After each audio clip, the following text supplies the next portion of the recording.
chances are you've heard about diamond coated tools. Maybe you've used them, maybe you haven't, but I'm here today at SP3 with Na, and she's gonna tell us why diamonds make a difference for you in your cutting tool applications, and she's gonna give us a little bit of behind the scenes peek at what's necessary to get you the best diamond coated tools. Nas, thank you so much. So why diamond? Why are we even using diamond for cutting tools right now? We all know that diamond is super material. Oh yeah. Yeah, but for cutting tools, the most important property is that it's very high wear resistance. Yeah. So it will make the tools last a lot longer than normal, and the toughness is one of the toughest material out there. Yeah. So when you're cutting like abrasive materials and the normal tungsten carbide would not serve it, then you can come to diamond. And lastly, diamond have a very low coefficient of frictions, which is it make it a lot easier for chip evacuations. Yeah, and nobody out there is going to want to have their chips get stuck in the cutter. So exactly. When you're coating the tools, are you just coating the cutting edge, or what does that look like? So when we're coating the tools, we're coating all surrounding it. Okay. As you can see over here, we have one of the tools that's already been prepped. Okay. It's been prepped all around wow. the length of cut right here. So yeah. That's where we're gonna put the diamond coating on. So okay. It will be very uniform across. Yeah.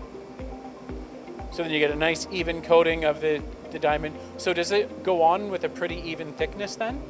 Yes. So the thickness, that's what makes we different from the other competitor as well. Yeah. Our thickness uniformity is very uniform from the top to the bottom. Yeah. And our competitor is mainly the thickness is very thick at the tip and thinner at the bottoms, which is only make it have more live cutting on the tip and less live cutting than the bottom.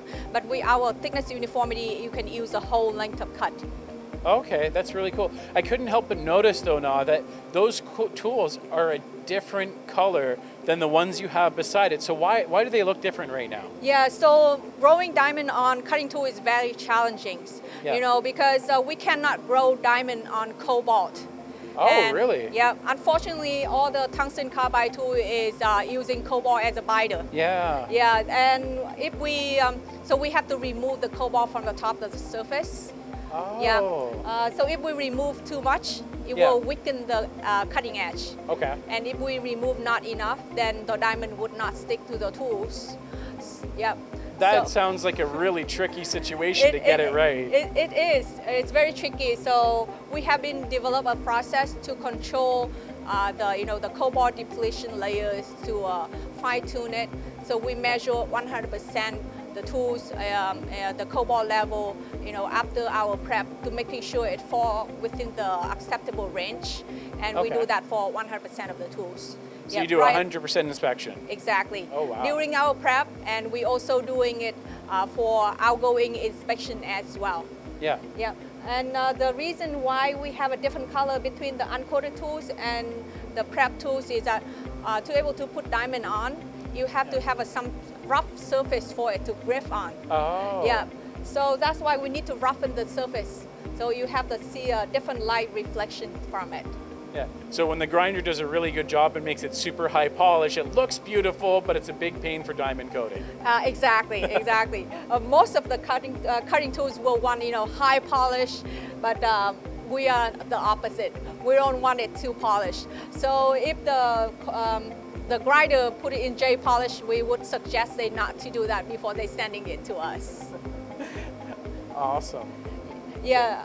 So we have been doing the process of prepping as well as measuring the hone, because the hone for cutting tool is very important.